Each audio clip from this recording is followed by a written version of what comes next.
Before we begin, let's look at a common chemical reaction, like the effect of water on iron. After a few days, we notice that the iron has rusted. The rusting of iron is an electrochemical process that begins with the transfer of electrons from iron to oxygen. A redox reaction is a type of electrochemical reaction where oxidation and reduction occur simultaneously.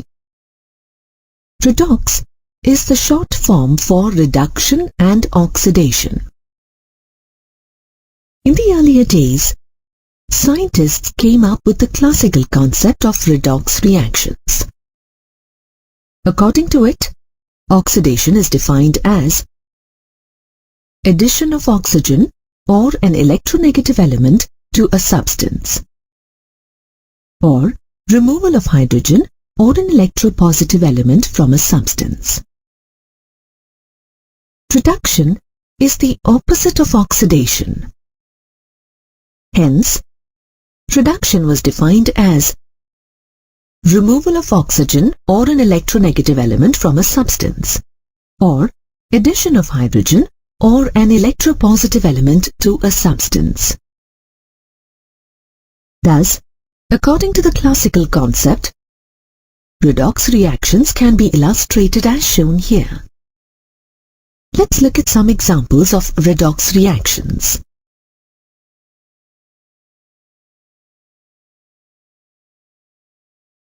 Let's look at an example. Consider the common salt sodium chloride.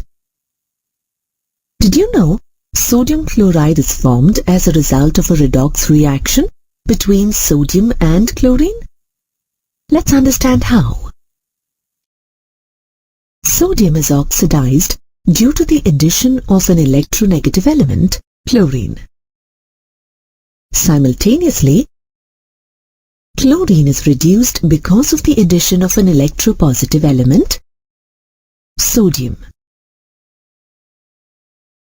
This proves that in a redox reaction, oxidation and reduction occur simultaneously.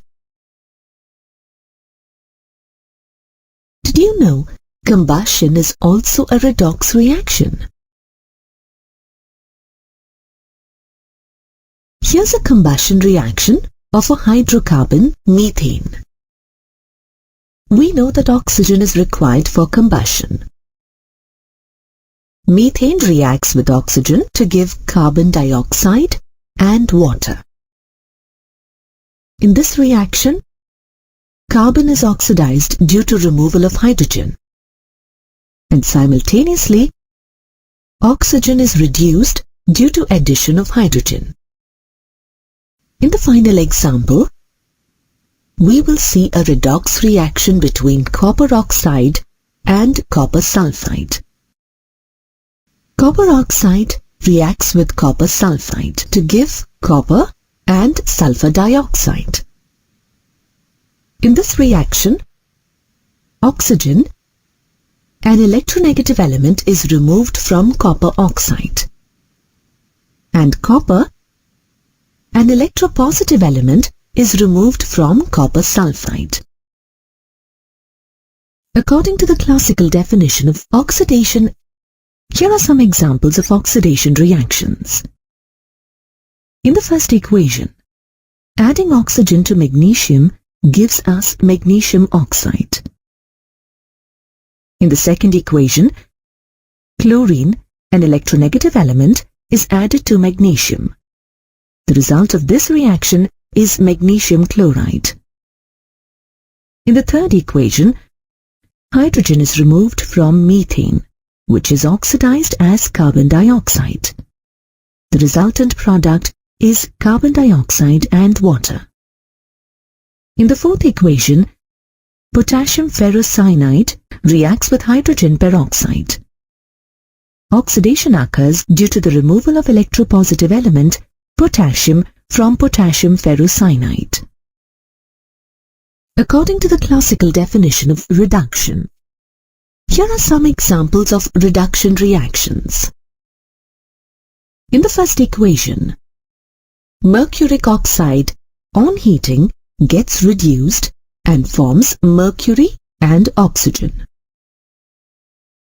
In the second equation, when ferric chloride reacts with hydrogen, electronegative element, chlorine will be removed and ferrous chloride will be formed.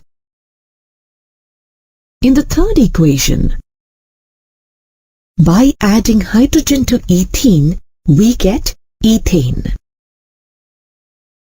In the fourth equation, the reaction of mercuric chloride with stannic chloride produces mercurous chloride and stannic chloride. In this reaction, mercury, an electropositive element, is added to mercuric chloride. The electronic concept conveniently explains the redox reactions in terms of transfer of electrons from one species to the other. Let us see how. While the classical concept defines oxidation in terms of addition or removal of elements, the electronic concept defines it as loss of electrons. In a chemical reaction, during the formation of products from the reactants, the loss of electrons results in the increase of positive charge or decrease of negative charge of the species. We know that reduction is the opposite of oxidation. The classical concept defines that too in terms of addition or removal of elements. The electronic concept defines it as gain of electrons. The gain of electrons results in the decrease of positive charge or increase of negative charge of the species as we proceed from reactants to the products in a chemical reaction. Thus, according to electronic concept, a reaction in which loss of electrons, that is, oxidation, and gain of electrons, that is, reduction, takes place simultaneously, is called redox reaction. The definition of oxidation and reduction can be easily remembered by the mnemonic OIL-REG, which stands for oxidation is loss of electrons and reduction is gain of electrons. Let's take the example of the formation of sodium chloride from sodium and chlorine. In this reaction, sodium loses an electron and forms Na plus ion, while chlorine gains an electron and forms Cl minus ion. Hence, according to electronic concept, sodium is said to be oxidized, whereas chlorine is said to be reduced. The part of the reaction that involves loss of electrons is called oxidation half reaction, while the part that involves gain of electrons is called reduction half reaction. The sum of the half reactions gives us the complete redox reaction. In a redox reaction, the substance that donates electrons to reduce the other substance is known as a reducing agent. On the other hand, the substance that accepts electrons to oxidize another substance is known as an oxidizing agent. In this process, the reducing agent gets oxidized and oxidizing agent gets reduced. Thus, in the reaction between sodium and chlorine to form sodium chloride, sodium acts as a reducing agent by donating the electrons, while chlorine acts as an oxidizing agent by accepting the electrons. We know that metals show the tendency to lose electrons. The more easily a metal loses electrons, the more active it is. Let's try to understand this through the following activity. We have placed a zinc rod in an aqueous solution of copper nitrate. Let's observe what happens. After a while, we notice a reddish coating which is due to the deposition of metallic copper appearing on the rod. We also notice that the intensity of the blue color of copper nitrate decreases and becomes colorless after some time. This is due to the disappearance of Cu+2 ions, which are responsible for the blue color of the solution. Let's look at the chemical equation to understand what happened. In the reaction, zinc lost electrons to form Zn2+ ions. Therefore, zinc was oxidized. Simultaneously, Cu+2 ion was reduced to metallic copper as it gained electrons from zinc. Thus, we can conclude that zinc releases electrons to copper. Now let's place a copper rod in zinc sulfate solution and see if we get the same result. After a while, we notice that no reaction has occurred. We can confirm the same by passing hydrogen sulfide gas through the solution. If copper ions were present, a black precipitate of cupric sulfide would have appeared. Thus, we can conclude that copper does not release electrons to zinc. Now, let's extend the electron transfer reaction to copper metal and silver nitrate solution in water. Let's place a copper rod in an aqueous solution of silver nitrate and leave it undisturbed for some time. After a while, we notice that the solution has turned blue due to the release of copper ions from the copper rod into the solution. We also notice the deposition of metallic silver on the copper rod. In this reaction, copper is oxidized to Cu2+ ion and silver ion is reduced to metallic silver. This shows that copper releases electrons to silver. From the above experiments, we can conclude that among the three elements, zinc, copper and silver, zinc has the greater tendency to release electrons than copper and silver. This suggests that metals differ in their tendency to release electrons. Depending on the tendency of the metals to release electrons, metals are arranged in the form of a series. The series obtained when the metals are arranged in the decreasing order of their ability to donate electrons is known as metal activity series or electrochemical series.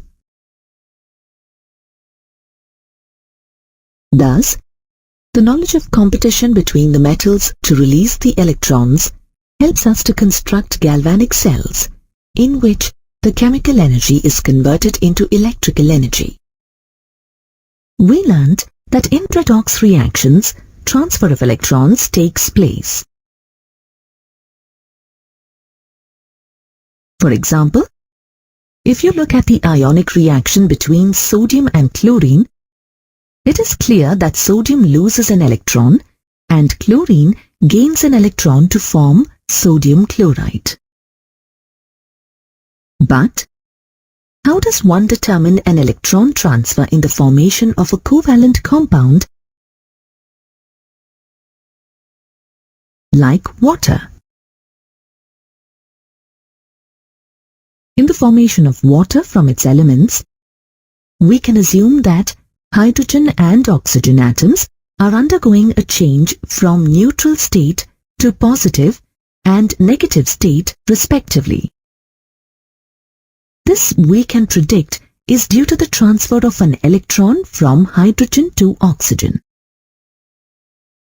unlike ionic bonds, a complete electron transfer does not occur in covalent bonds. Instead, there is a partial transfer of electronic charge. This is known as an electron shift. In order to track the electron shifts occurring in covalent compounds, scientists came up with the concept of oxidation number. The oxidation number method always assumes that there is a complete transfer of electrons from a less electronegative atom to a more electronegative atom. For example, in the formation of water molecule, it is assumed that there is electron transfer from hydrogen atom to oxygen atom, and hence hydrogen gets oxidized and oxygen gets reduced. Note that the electrons in a covalent bond don't really get transferred. It is only a hypothetical assumption made for the purpose of understanding redox equations. Oxidation number is defined as the charge or the apparent charge that an atom in a compound or ion would have. If all the electrons in its bonds belonged entirely to the more electronegative atom.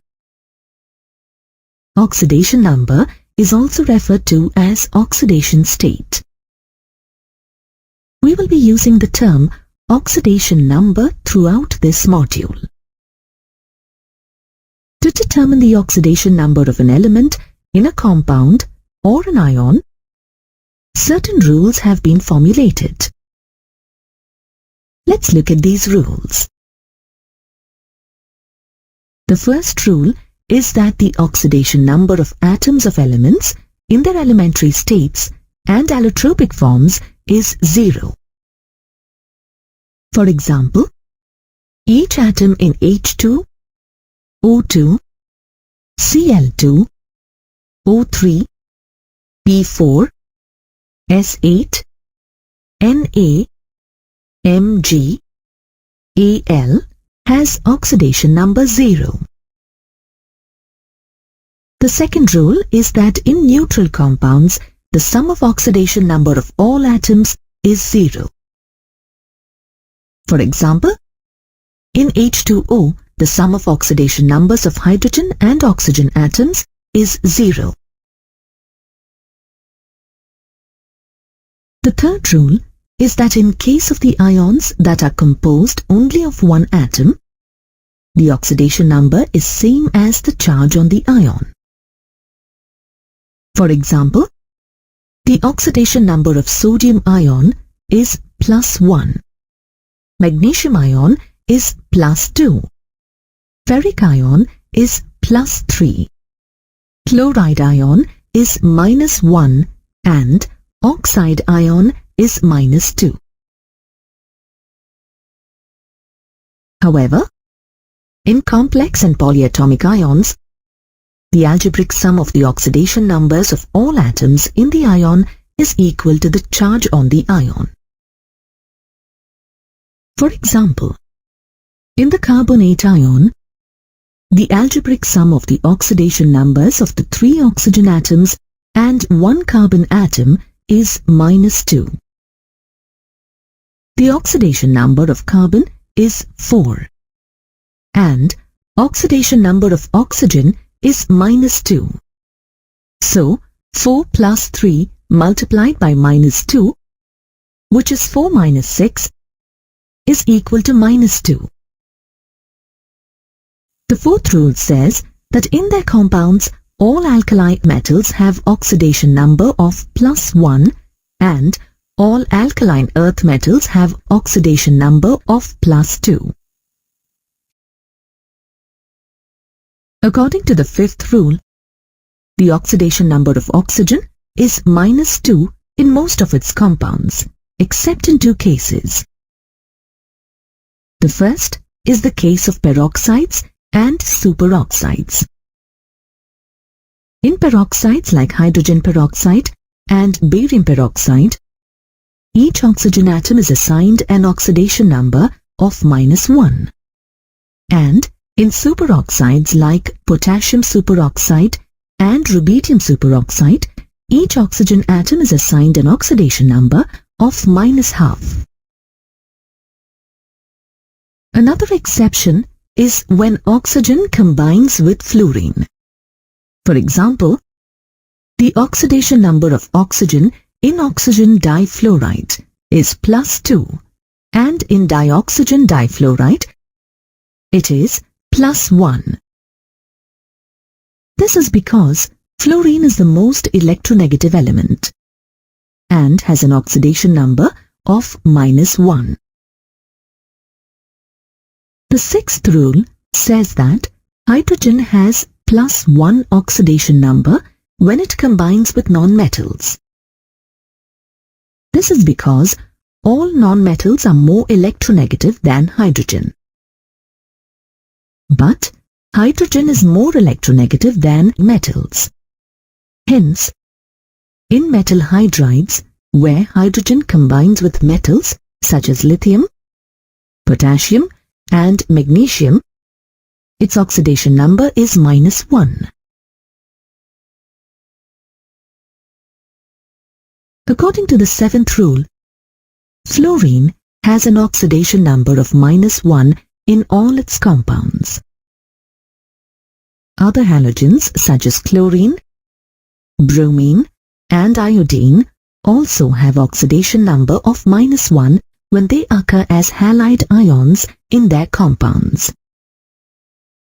But when they combine with oxygen to form oxoacids and oxoanions, they have positive oxidation numbers. The atoms of transition or d block elements exhibit several oxidation numbers. The table shown here depicts the variable oxidation states exhibited by the transition elements. The highest oxidation number of a representative element is the group number for the first two groups and the group number -10 for the remaining groups. This shows that the highest value of oxidation number exhibited by an atom of an element increases across the period in the periodic table. For example, the valence shell configuration of the 13th group elements is Ns2, Np1.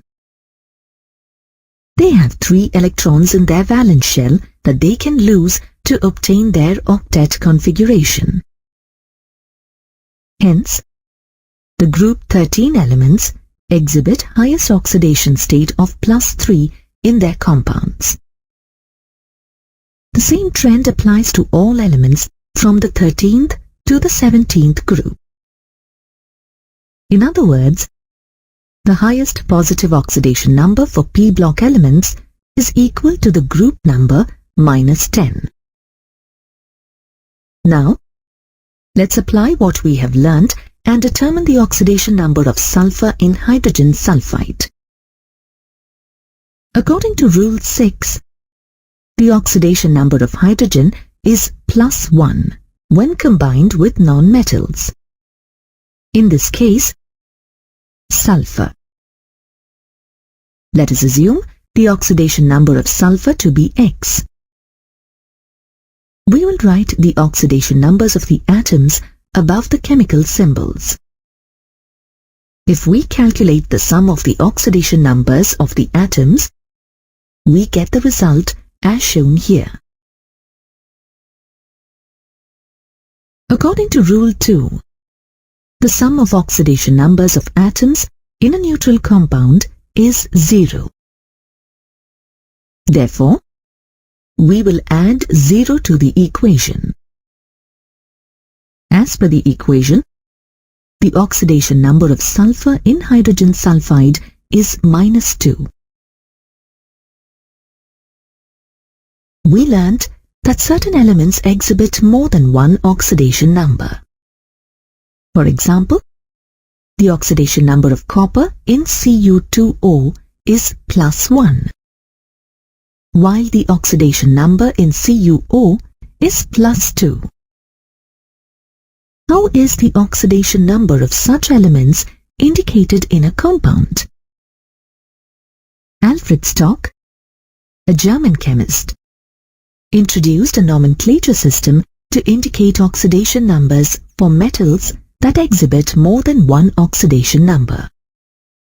The nomenclature, known as Stock notation, indicates the oxidation number by placing a Roman numeral within parentheses after the symbol or name of the metal.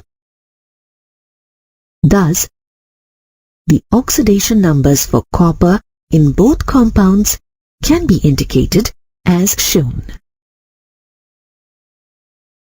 Based on the nature of the reaction, redox reactions are divided into 4 types. These are combination reactions, decomposition reactions, displacement reactions, and disproportionation reactions. Let's look at each type of the reactions. As the name implies, a combination reaction is a chemical reaction in which 2 or more substances combine to form a single new substance. A combination reaction can be represented as A plus B gives rise to C. For a combination reaction to be a redox reaction, either A or B or both should be in elemental state. We know from the oxidation number rules that atoms of elements in elemental states have an oxidation number of 0. Thus, when substances with 0 oxidation number combine, one substance will be oxidized and the other will be reduced. Let's look at some examples of redox combination reactions. Carbon and oxygen in elemental states combine to give carbon dioxide gas. The oxidation number of carbon and oxygen is 0. When carbon dioxide gas is formed, the oxidation number of carbon becomes +4 and oxidation number of oxygen becomes -2. Here, carbon undergoes oxidation. As its oxidation number increases from 0 to +4. Simultaneously, oxygen undergoes reduction, as its oxidation number decreases from 0 to -2. Magnesium reacts with nitrogen to give magnesium nitride. In this reaction, the oxidation number of magnesium changes to +2 from 0, as it is oxidized. Simultaneously, the oxidation number of nitrogen changes from 0 to -3, as it is reduced.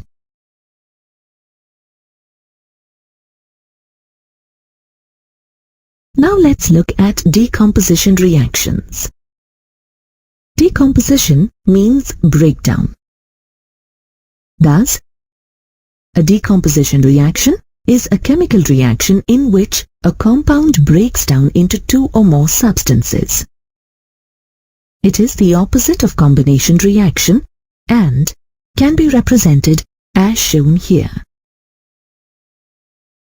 For a decomposition reaction to be a redox reaction, it is essential that at least one of the product of the decomposition reaction is in the elemental state. One of the most common examples of a decomposition reaction is the breakdown of water into hydrogen and oxygen.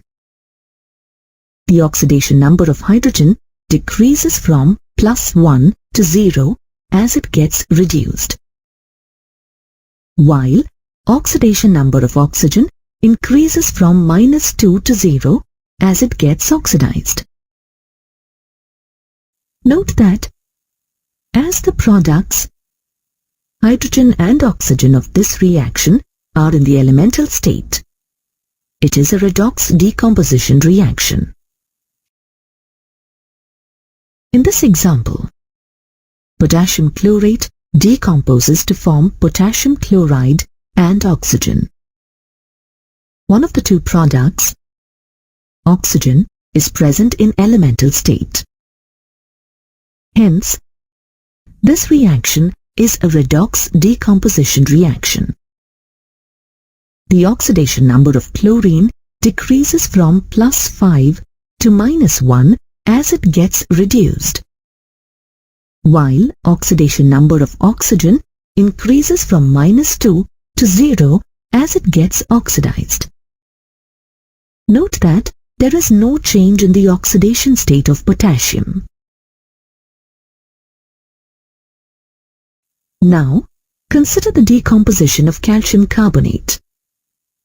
The products we get are calcium oxide and carbon dioxide.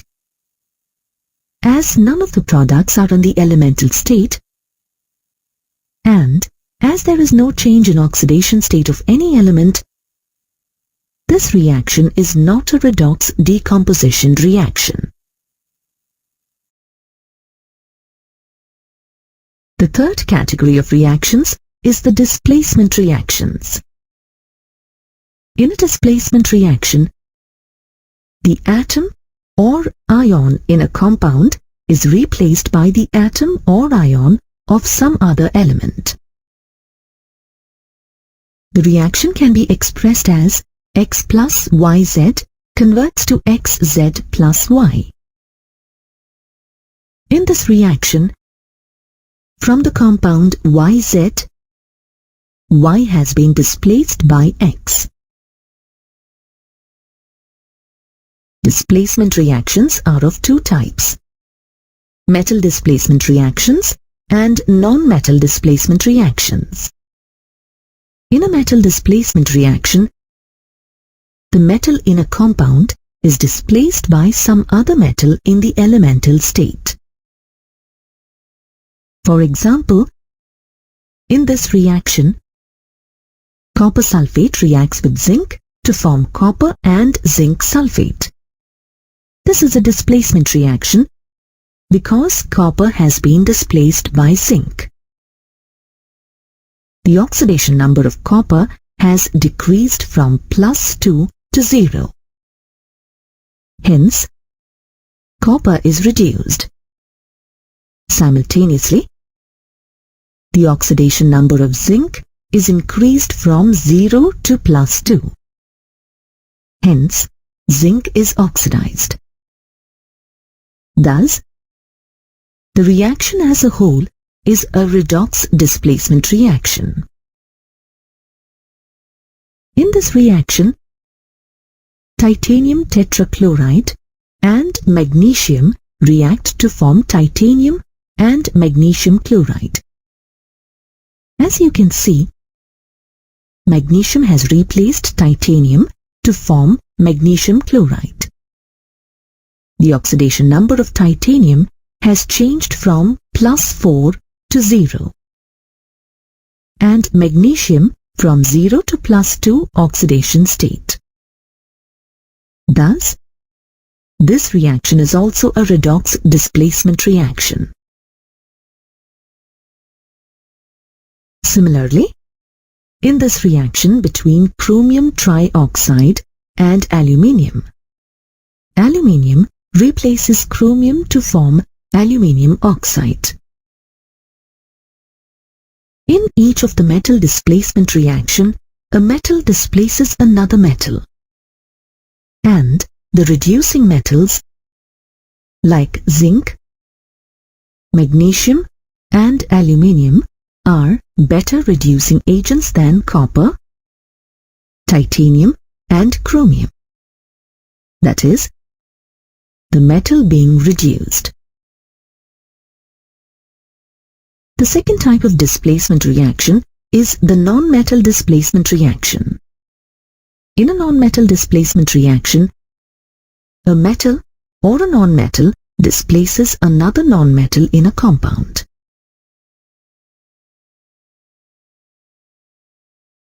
In most non-metal reactions, the non-metal displaced is hydrogen.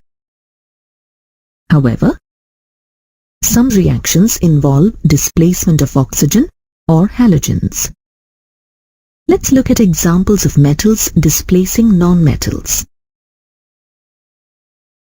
All alkali metals and certain alkaline earth metals displace hydrogen from cold water.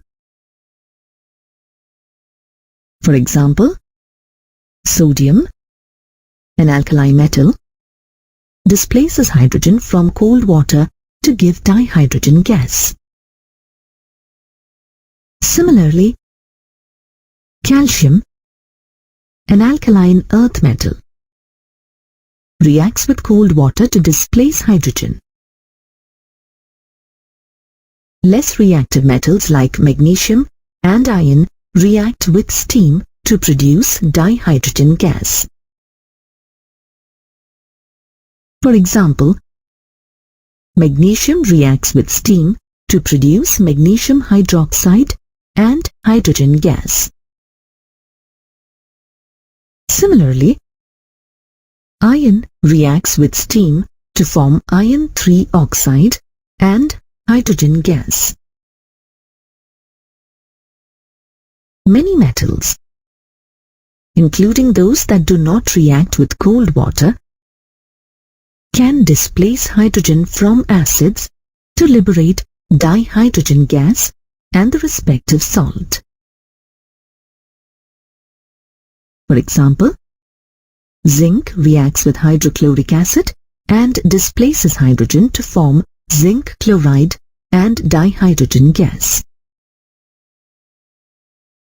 Similarly, magnesium and iron react with hydrochloric acid and displace hydrogen from hydrochloric acid to liberate dihydrogen gas along with the formation of magnesium chloride and iron chloride respectively.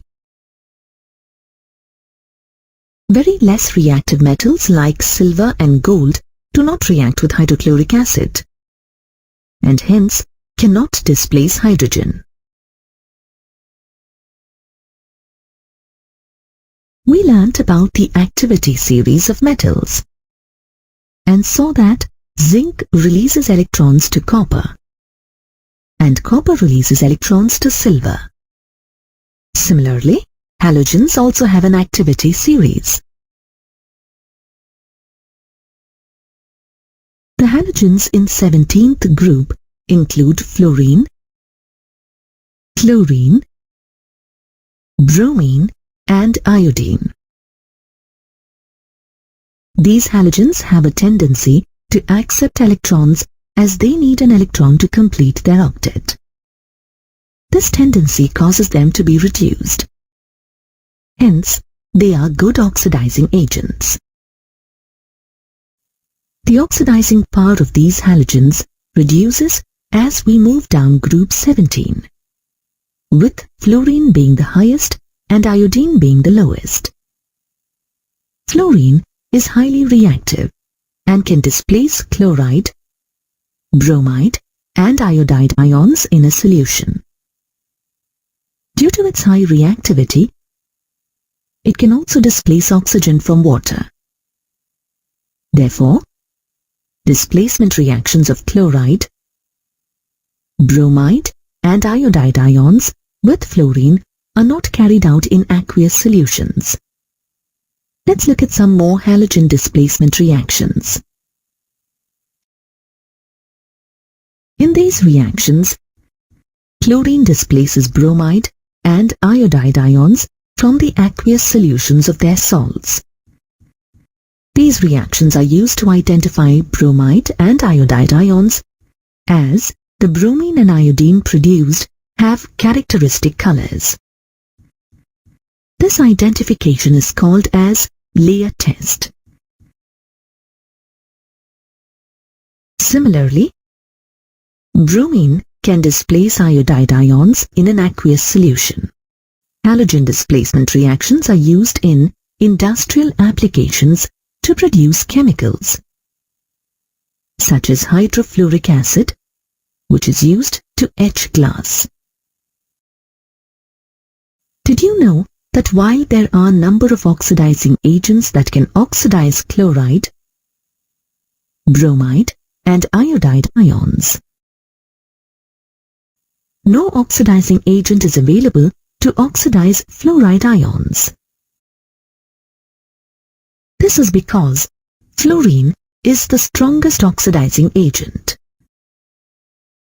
The only way to prepare fluorine is to oxidize fluoride ion electrolytically.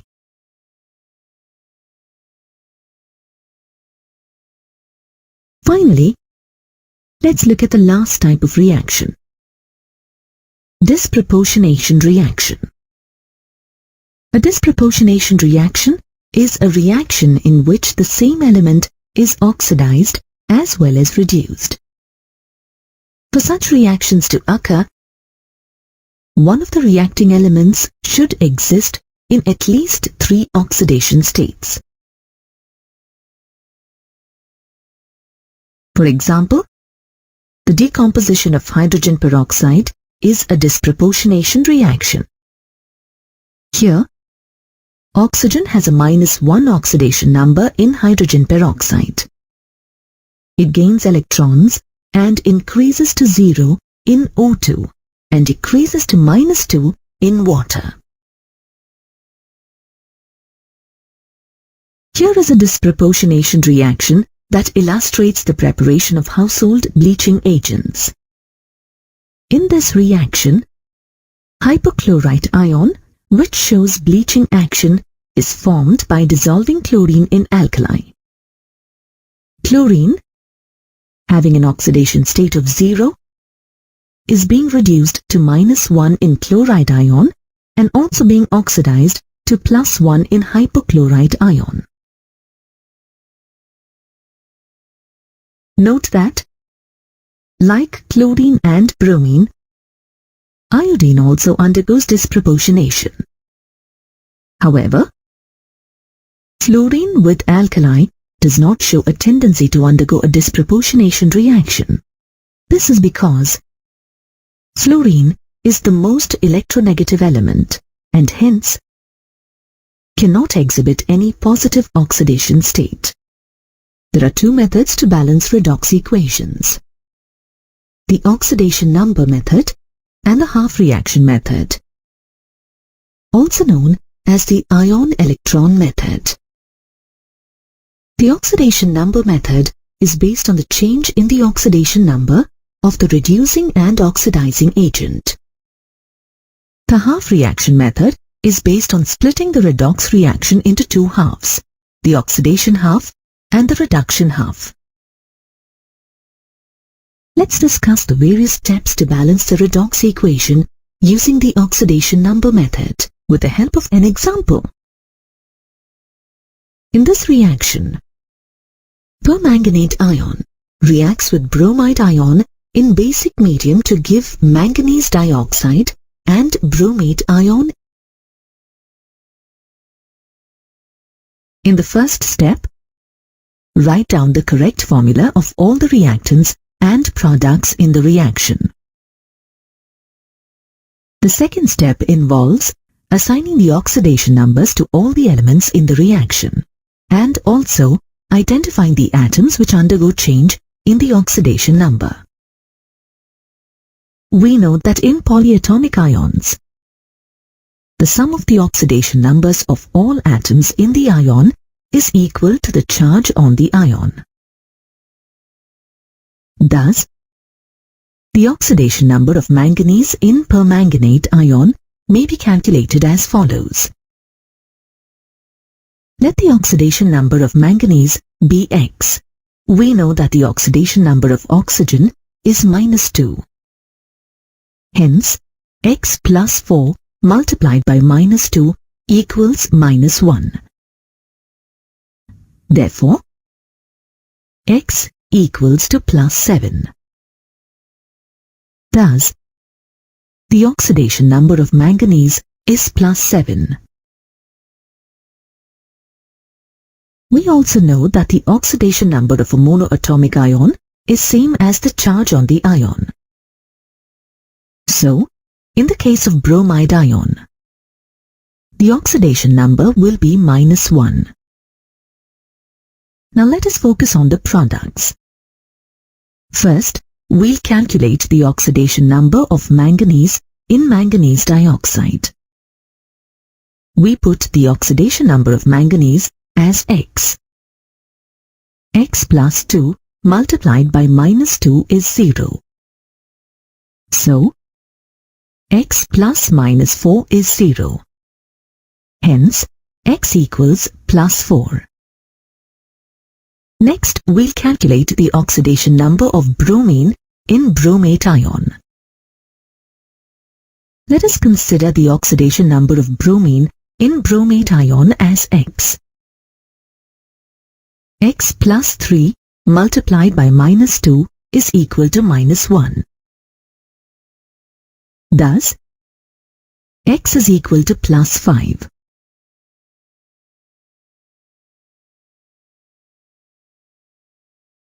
Now, observe the change in the oxidation number of the elements. The oxidation number of manganese changes from +7 to +4, and the oxidation number of bromine changes from -1 to +5. Note that oxygen does not undergo any change in oxidation number. In the third step, calculate the total increase or decrease in oxidation number per atom and for the entire molecule or ion in which it occurs. If the increase or decrease in oxidation number is not the same, then equalize them by multiplying with suitable coefficients. In this case, the decrease in oxidation number of manganese is 3. While the increase in oxidation number of bromine is 6. Hence, to make the decrease equal to the increase, we multiply the decrease in oxidation number, that is, 3 with 2. Which means that we introduce a coefficient of 2 with manganese on the left and the right-hand side of the equation. Now, let's come to the fourth step. Identify the involvement of ions and balance the ionic charges. If the reaction takes place in water, then add H plus or OH minus ions on the appropriate side, so that the total ionic charge of reactants and products is equal. If the reaction takes place in an acidic solution, then add H plus ions. If the reaction takes place in a basic solution, then add OH minus ions. As the reaction occurs in the basic medium and the ionic charges are not equal on both sides, we need to add 2 OH minus ions to the right side of the equation, so that the ionic charges are balanced. Finally, balance the number of hydrogen atoms. This can be done by adding H2O molecules to the reactants or products as applicable. In this case, we have 2 hydrogen atoms on the right-hand side and no hydrogen atoms on the left-hand side. Hence, add 1 water molecule on the left-hand side to balance the hydrogen atoms. Now, also check the oxygen atoms. If the numbers of oxygen atoms on the reactant and product side are same, then we can say that the equation represents a balanced redox reaction. In this case, if we count the number of oxygen atoms on either side of the reaction, we can see that there are 9 oxygen atoms present on either side. And thus, the equation represents a balanced redox reaction.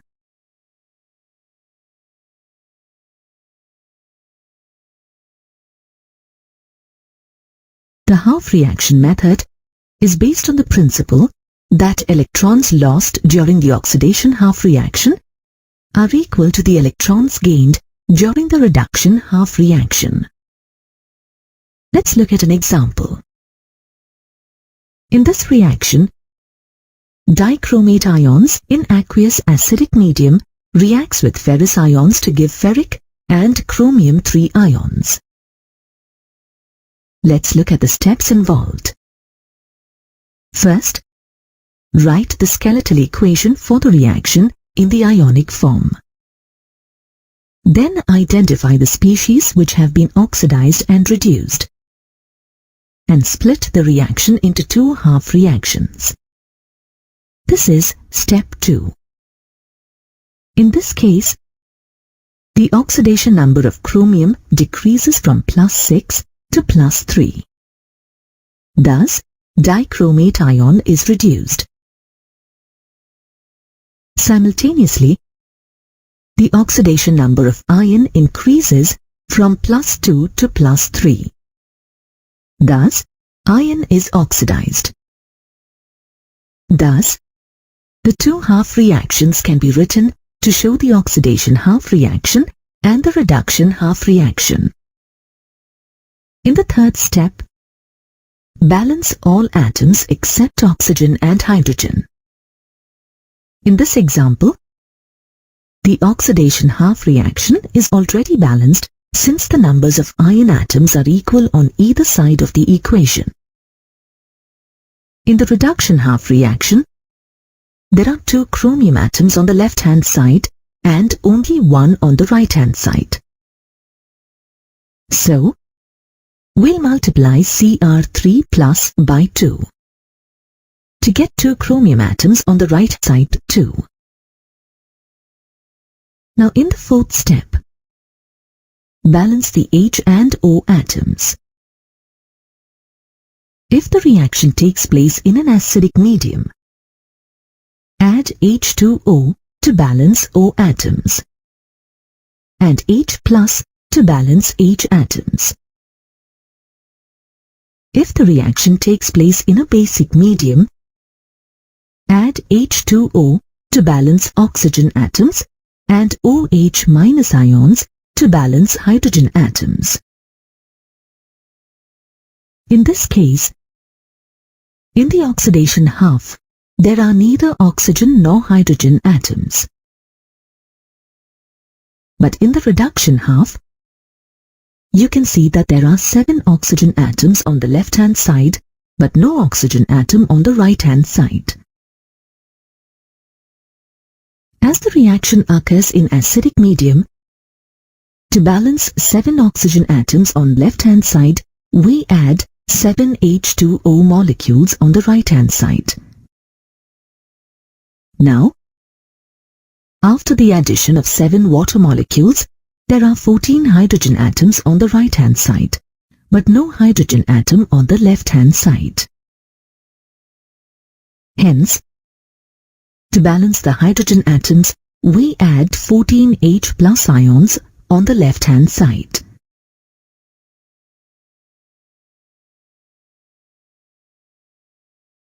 In the fifth step, balance the charge by adding electrons to one side of the each half reaction. If required, make the number of electrons equal in the 2 half reactions by multiplying one or both half reactions by appropriate coefficients. The charge of iron on the right-hand side is +3, while on the left-hand side it is +2. Therefore, to balance the charge, we will add 1 electron to the right-hand side. In the reduction half reaction, there are net 12 positive charges on the left-hand side and only 6 positive charges on the right-hand side.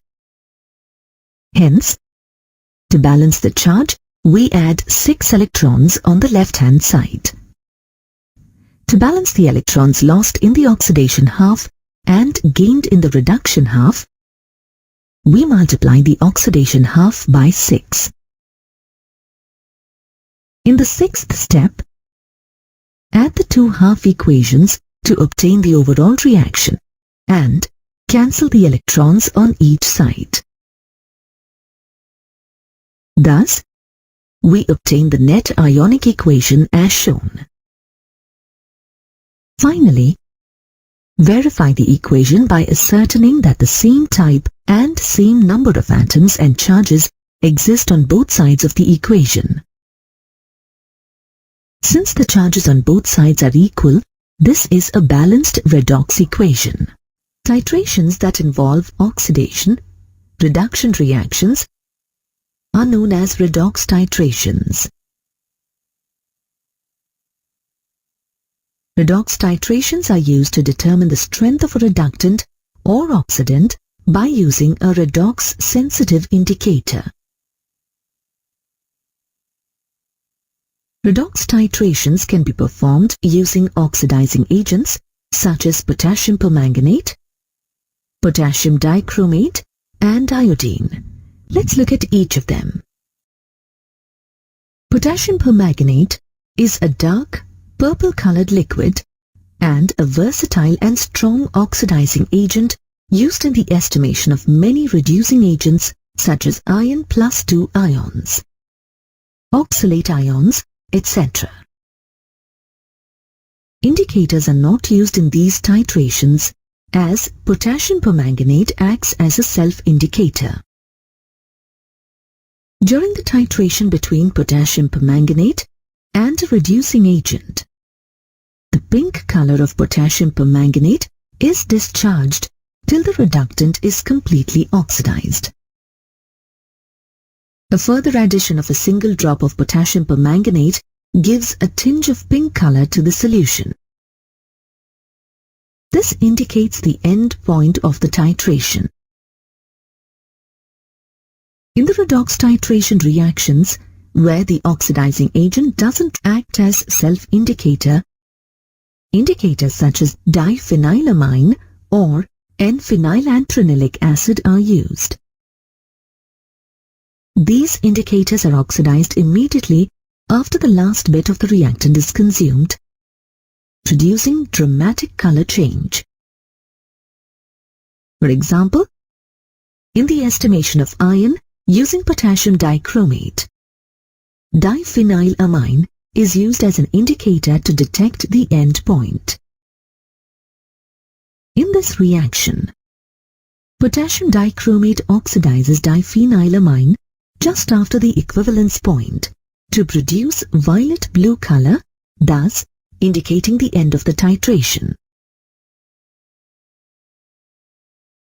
The other class of titrations, which include iodine as the oxidizing agent, are iodimetric titrations and iodometric titrations.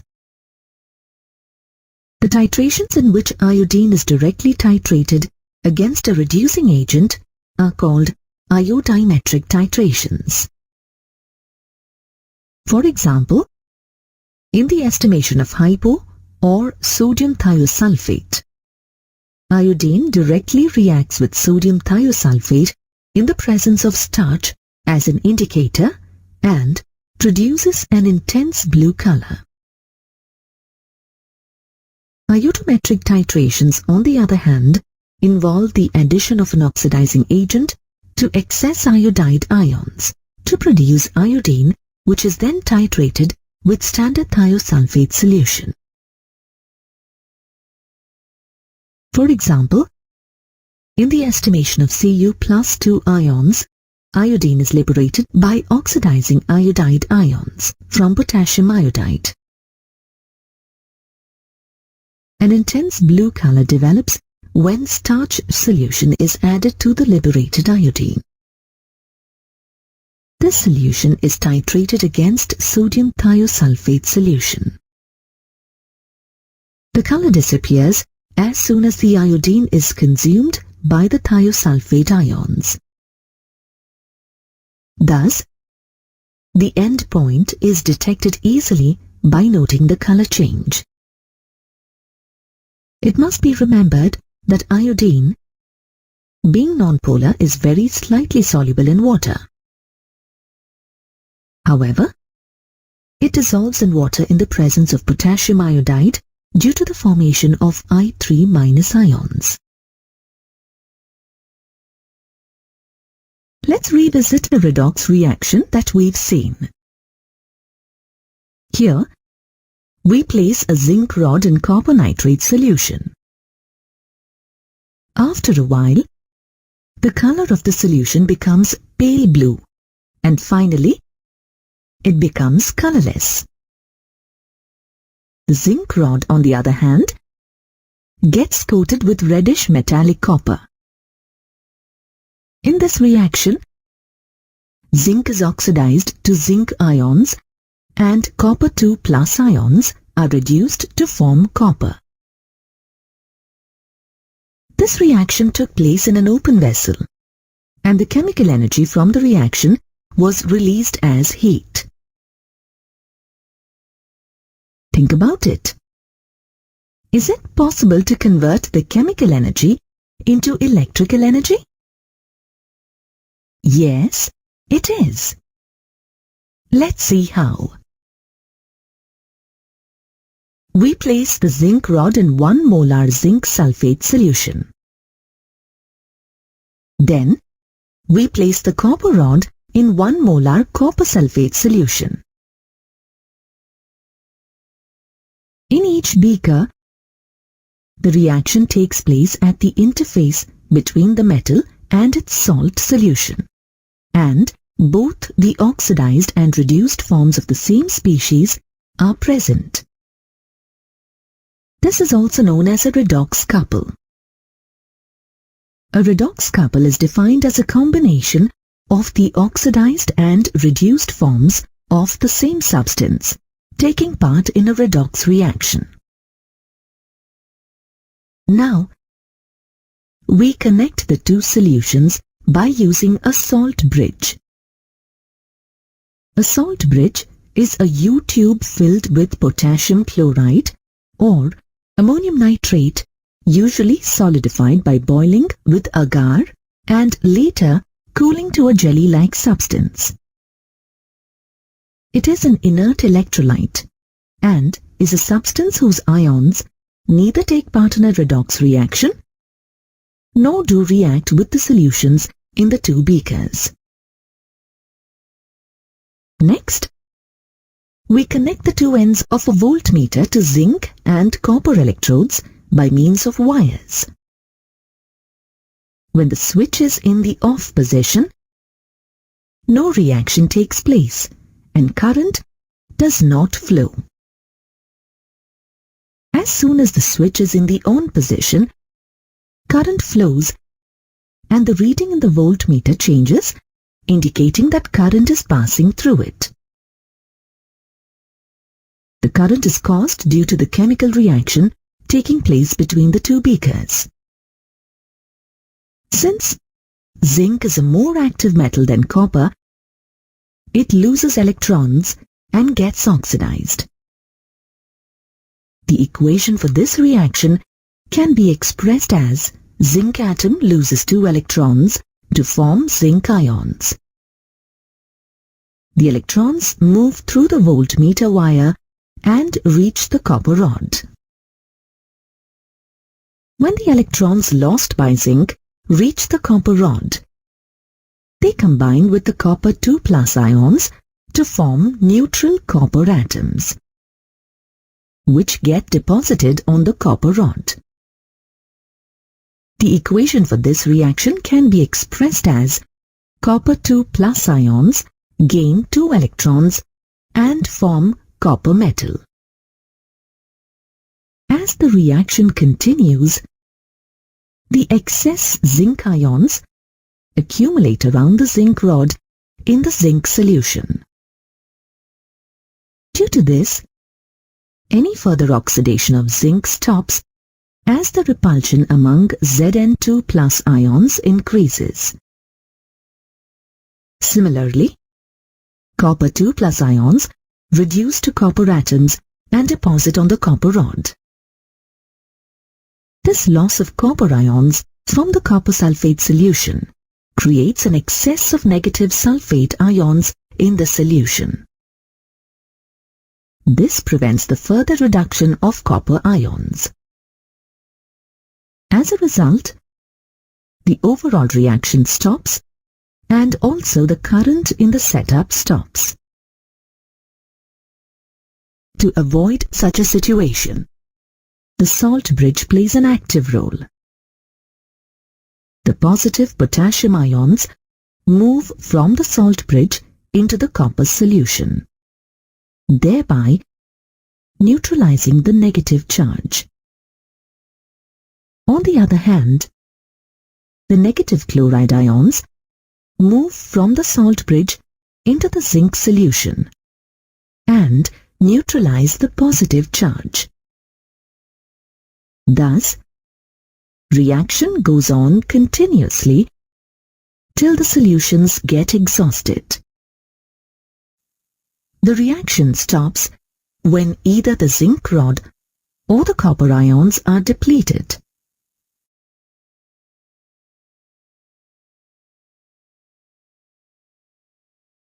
The overall equation for the reaction is copper 2 ions react with zinc metal to form zinc 2 plus ions and copper. Note that Zn loses electrons and undergoes oxidation, and hence the beaker in which zinc rod is immersed in zinc sulfate solution is called oxidation half cell. The electrode at which oxidation takes place is called anode.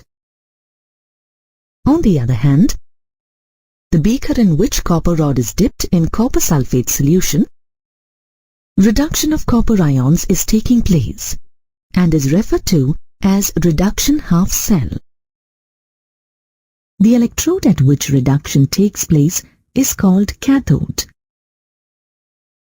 During the cell notation, a slash is used to separate the oxidized form and the reduced form in a couple. The overall cell is represented by writing oxidation half cell on the left-hand side and reduction half cell on the right-hand side, both separated by two vertical lines. Electrons produced at anode due to oxidation of zinc travel through the external circuit to cathode, where they reduce copper ions. Note that the current flow is in the opposite direction to the electron flow. In this experiment, the two redox couples are zinc and zinc 2 plus ions and copper 2 plus ions and copper. The apparatus set up for this experiment is known as the galvanic cell. The galvanic cell was invented by an Italian anatomist, Luigi Galvani. Note that there are many factors that determine the amount of electric current produced by a galvanic cell. The most important factor is the tendency of a metal to lose electrons. Between the two electrodes, one has a tendency to lose electrons, while the other has a tendency to gain electrons. The potential of any electrode, commonly known as electrode potential, is the potential difference between it and the electrolyte surrounding the electrode. The electrode potential of an electrode depends on the nature of the metal, concentration of the ions, and the temperature of an electrolyte. If the concentration of each species taking part in the electrode reaction is taken as unity and temperature is taken as 298 Kelvin, then the potential of each electrode is known as the standard electrode potential and is represented as E0. By convention, the standard electrode potential of hydrogen electrode is taken as 0.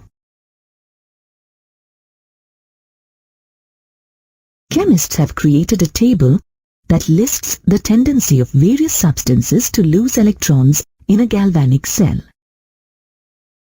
Note that the values of standard electrode potentials are relative to the standard hydrogen electrode. a metal with a higher standard reduction potential can be easily reduced, and hence is a better oxidizing agent. For example, fluorine has a standard electrode potential of plus 2.87 volts, while lithium has a standard potential of minus 3.05 volts. Thus, fluorine reduces easily and is the strongest oxidizing agent. On the other hand, lithium undergoes oxidation as is the strongest reducing agent.